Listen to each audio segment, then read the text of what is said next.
Hello friends, ഇന്ന് വരിക അതിഗംഭീരമായൊരു അപ്ഡേറ്റാണ്. Update എന്ന് പറഞ്ഞാൽ വളരെയധികം വിഷമമുള്ളൊരു അപ്ഡേറ്റും കൂടിയാണ്. നമ്മുടെ ക്ലിൻറ്റ് ഈസ്റ്റ്വുഡ് അദ്ദേഹത്തിൻ്റെ കരിയർ അവസാനിപ്പിക്കാൻ പോവുകയാണ്. ഒരു പക്ഷേ ഇദ്ദേഹത്തിൻ്റെ സിനിമ കാണാത്തൊരു ചിലപ്പോൾ ഒരു സിനിമാ പ്രേമി പോലും ഉണ്ടാവില്ല എന്നുള്ള വിശ്വാസത്തിൽ ഞാൻ പറയുകയാണ്. അത്ര അടിപൊളി ഒരു സിനിമ ആക്ടറാണ്, ഡയറക്ടറാണ്. എനിക്ക് അദ്ദേഹത്തിൻ്റെ ഏറ്റവും കൂടുതൽ ഇഷ്ടപ്പെട്ട സിനിമ എന്ന് പറയുന്നത് അമേരിക്കൻ സ്നൈപ്പറാണ്. അത് ഭയങ്കരമായിട്ട് എന്താ പറയുക, അദ്ദേഹം ഡയറക്റ്റ് ചെയ്തിട്ട് സിനിമയാണ്. ഒരിക്കലും നമ്മൾ പ്രതീക്ഷിക്കാത്തൊരു സിനിമ കൂടിയാണ്. കാരണം ഒരു റിയൽ സ്റ്റോറിയും കൂടിയാണ് അദ്ദേഹം എടുത്തിരിക്കുന്ന സിനിമ.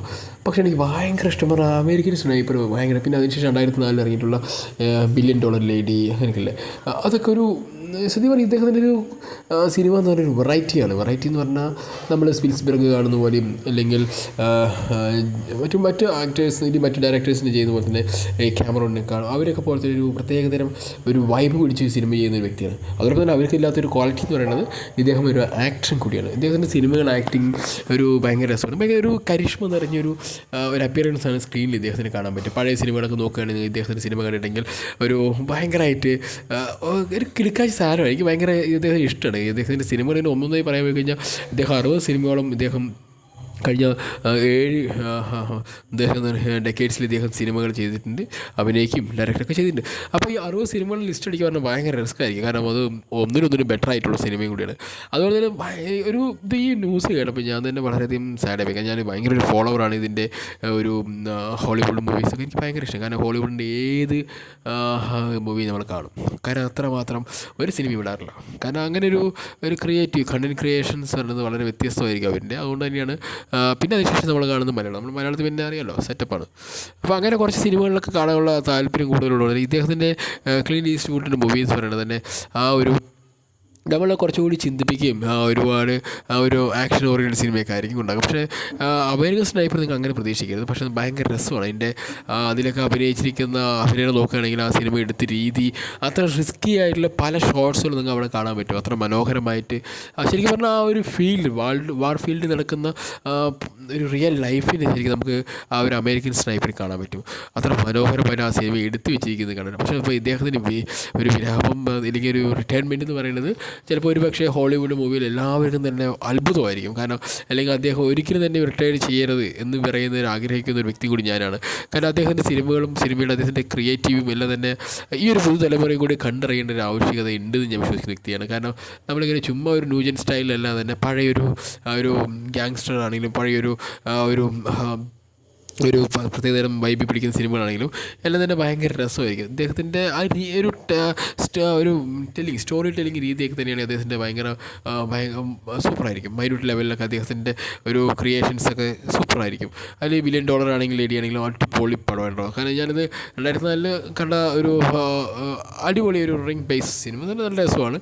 നമുക്ക് അതിൻ്റെ ഒരു ഫാസ്റ്റ് ഭയങ്കര ഫേസ് ചെയ്യാൻ പറ്റും ആ സിനിമയിൽ. അത്ര മനോഹരമായിട്ട് ആ സിനിമ ഫാസ്റ്റായിട്ട് പോകും. പിന്നെ അതിനൊപ്പം തന്നെ ആ ഒരു ഗേളിൻ്റെ പെർഫോമൻസ് ആണെങ്കിലും അദ്ദേഹത്തിന് ശരിക്കും ഒരു ഡയറക്ടർ എന്താണ് എന്ന് നോക്കുകയാണെങ്കിൽ ശരിക്കും ഈസ്റ്റ്വുഡ് എന്ന് പറഞ്ഞ വ്യക്തി ഓസമാണ്. നിങ്ങൾ ഇദ്ദേഹത്തിൻ്റെ സിനിമ ഇതുവരെ കണ്ടിട്ടില്ല, നിങ്ങൾ സിനിമ കാണാൻ ശ്രമിക്കാം. ഒരുപാട് സിനിമകളുണ്ട്, 60 സിനിമകളും അദ്ദേഹത്തിൻ്റെ പേരിലുണ്ട്. അതിൽ ഏറ്റവും എനിക്ക് ഇഷ്ടപ്പെട്ട സിനിമ എന്ന് പറയുന്നത് അമേരിക്കൻ സ്നൈപ്പറാണ്. കാരണം അതെനിക്ക് ഭയങ്കരമായിട്ട് നമ്മൾ പല സിനിമകളും നമ്മൾ കണ്ടിട്ടുണ്ടാകും ഒരു സ്നൈപ്പിംഗ് സിനിമയായിട്ട്. പക്ഷെ നമ്മളൊരു ആവേശത്തിലാക്കുകയും നമ്മൾ എന്താ പറയുക ഇരിപ്പിടത്തിനൊക്കെ എരിവിരി പിടിക്കുന്നതിന് പരിപാടി ഉണ്ടല്ലോ, അത് ഭയങ്കരമായിട്ട് ഈ സിനിമയിലും കാണാൻ പറ്റും. ഒരു ടാർഗറ്റിനെ ഒരാൾ അച്ചീവ് ചെയ്യുന്ന സിനിമയും കൂടിയാണ്. കാരണം വേൾഡിലെ ഒരു ടാർഗറ്റ് കൂടിയായിട്ടുള്ള അതിനുശേഷം ആ സിനിമേൻ്റെ ഒരു വേറെ തലം കൂടി കാണിക്കുന്നുണ്ട് ഇവരുടെ ലൈഫിനെ കുറിച്ചിട്ടൊക്കെ. അത് ഭയങ്കര ഈസി വേ അല്ല ആ സിനിമ എടുക്കുക എന്നുള്ളത്. പക്ഷേ അദ്ദേഹം അതിൻ്റെ സിനിമ എടുത്തു. അത് ഈ പല ഷോർട്സ് എന്നൊക്കെ പറയുകയാണെങ്കിൽ ഒരു കുഞ്ഞിനെ എന്നെ വെടിവെക്കേണ്ട വരുന്നുള്ളൊരു തോന്നൽ നമ്മൾ എത്തിച്ചിട്ട് അവിടെ നിന്ന് ഡ്രോപ്പ് ഔട്ട് ആവുന്ന ഒരു സംഭവം അവസാനമുണ്ട്. അതൊക്കെ ശരിക്കും നമ്മൾ ആ സിനിമ കാണുമ്പോൾ ആ സിനിമയിൽ നമുക്ക് മനസ്സിലാക്കുമ്പോൾ ആ ഒരു ആക്ടർ മാത്രമല്ല ആ ചിന്തിക്കുന്നത്, ആ സിനിമ കാണും നമ്മളും കൂടി അങ്ങനെ ചിന്തിച്ചു പോകുന്ന രീതിയിലേക്ക്. കാരണം ഒരു കുഞ്ഞ് ഒരു ബോംബ് എടുത്തിട്ട് പ്ലേസ് ചെയ്ത് ശ്രമിക്കുന്ന സമയത്ത് അത് പ്ലേസ് ചെയ്യുകയാണെങ്കിൽ അവിടെ ട്രിഗർ അമർത്തി കഴിഞ്ഞാൽ ഈ കുട്ടി ചത്തുപോകും. അങ്ങനെയാണ് ഈ സ്നൈപ്പറിൻ്റെ പരിപാടി. പക്ഷേ അത് അടിപൊളിയായിട്ട് കാണിക്കാനും അത് ആ ഒരു വികാരത്തിലേക്കൂടെ എത്തിച്ചിട്ട് പെട്ടെന്ന് അവളെ റീബാക്ക് ചെയ്യുന്ന ഒരു കോൾ ബാക്ക് ചെയ്യുന്നത് സൂപ്പറാണ്. ഈ സിനിമയിൽ എങ്ങനെയൊക്കെയാണോ സ്നൈപ്പിങ്ങിൻ്റെ ഒരു വേൾഡ് ചാമ്പ്യനും മറ്റേ വേൾഡ് ആയിട്ടുള്ളൊരു ഒളിമ്പിക്സ് താരമൊക്കെ ആയിട്ടുള്ള അവൻ്റെ റെക്കോർഡ് പോലും തകർത്ത ഒരു വ്യക്തിയിലേക്കാണ് ഇവർ ടാർഗറ്റ് പിടിക്കുന്നത്. പക്ഷേ അതൊക്കെ നല്ല രസമാണ്. നിങ്ങൾ ഈ സിനിമ കണ്ടു നോക്കുക, അമേരിക്കൻ സ്നൈപ്പർ. അത് എനിക്ക് ഏറ്റവും കൂടുതൽ സജസ്റ്റ് ചെയ്യാൻ പറ്റിയ സിനിമയും കൂടിയാണ്. കാരണം എനിക്കും പേഴ്സണലി ഭയങ്കര ഇഷ്ടമാണ് ഈ അമേരിക്കൻ വാർ സിനിമകളിലൊക്കെ ഒരുപാട് കാണുന്നതാണ്, എല്ലാ സിനിമകളും കാണുന്നതുകൊണ്ട് തന്നെ.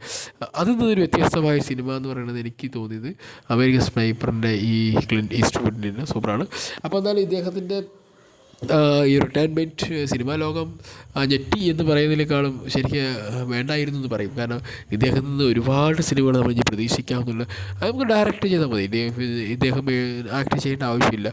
ഭയങ്കര കരിഷ്മയും കൂടിയാണ് ഇദ്ദേഹത്തിൻ്റെ. പഴയ ലുക്കൊക്കെ പറയുമ്പോൾ നല്ല ഗ്ലാമറൊക്കെ ആയിട്ട് അടിപൊളിയാണ്. നല്ലൊരു രസമാണ് ഇദ്ദേഹത്തിനെ കാണാൻ. പഴയൊരു നമ്മുടെ ജാഗോയിലൊക്കെ കാണുന്നൊരു വ്യൂ ഉണ്ടല്ലോ, ഇങ്ങനെ തൊപ്പിയും വെച്ച് വട്ടത്തൊപ്പിയും വെച്ച് ഒരു ഗണ്ണിന് അപ്പുറത്ത് കെട്ടി തൂക്കി കുതിരപ്പുറത്ത് കയറി വരുന്ന സീനൊക്കെ ഇദ്ദേഹത്തിൻ്റെ മോനെ കളി പറഞ്ഞ സീറ്റ് പടിയാ മോനെ. അതിന് ഇടുക്കിടുക്കിടു സിനിമ അദ്ദേഹത്തിൻ്റെ സിനിമകളെല്ലാം തന്നെ. അപ്പോൾ നിങ്ങൾ തന്നെ കണ്ടിട്ടില്ലെങ്കിൽ കണ്ടു നോക്കും. ഇദ്ദേഹത്തിൻ്റെ സിനിമയൊക്കെ തന്നെ അടിപൊളിയാണ്. കാരണം എനിക്കിന്ന് പറയാനുള്ള ഏറ്റവും വലിയ അപ്ഡേറ്റ് ഇത് തന്നെയാണ്. കാരണം ഇദ്ദേഹത്തിൻ്റെ ഒരു ഫൈനൽ ടേക്ക് ഓഫ് ആൻ ഇറ എന്ന് പറയുന്നത് തന്നെ അദ്ദേഹം അനൗൺസ് ചെയ്തിരിക്കുകയാണ്. അപ്പോൾ എന്തായാലും ഈ ഇദ്ദേഹത്തിൻ്റെ കരിഷ്മ എന്ന് പറയുന്നത് ഒരു ഭയങ്കര കൂടി മസിൽ തുള്ള വ്യക്തി ഒന്നുമില്ല കേട്ടോ. ഭയങ്കര ചില്ലായിട്ട് വളരെ ചെറിയൊരു മനുഷ്യനായിട്ട് കാണിക്കും. പക്ഷേ ആളുടെ ആ ഒരു way of acting, way of presence, ആ ഒരു ആക്ഷനൊക്കെ ചെയ്ത് ഭയങ്കര രസമാണ്, നല്ല രസമാണ്. അപ്പോൾ അതായത് നിങ്ങൾ ഈ സിനിമ കണ്ടിട്ടില്ലെങ്കിൽ ഈ അദ്ദേഹത്തിൻ്റെ സിനിമകളൊക്കെ തേടി പിടിച്ച് കാണൂ. ഭയങ്കര രസമായിട്ടുള്ളതാണ്. ഒരിക്കലും നിങ്ങൾ ഡിസപ്പോയിൻറ്റ് ചെയ്യില്ല എന്ന് ഞാൻ ഉറപ്പ് തരുന്നു. കാരണം അതാണ് ഈ ക്ലിൻറ്റ് ഈസ്റ്റ്വുഡ് എന്ന് പറഞ്ഞ വ്യക്തിയുടെ ഒരു പ്രത്യേകത. അപ്പോൾ ഗൈസ്, ഇന്നത്തെ ഒരു അപ്ഡേറ്റ് ഇതാണ്. ഇനി പുതിയൊരു അപ്ഡേറ്റ് വരുന്നതായിരിക്കും. Okay, bye, see you. എല്ലാവരും ഫുട്ബോളാണ്. Take care, bye, see U.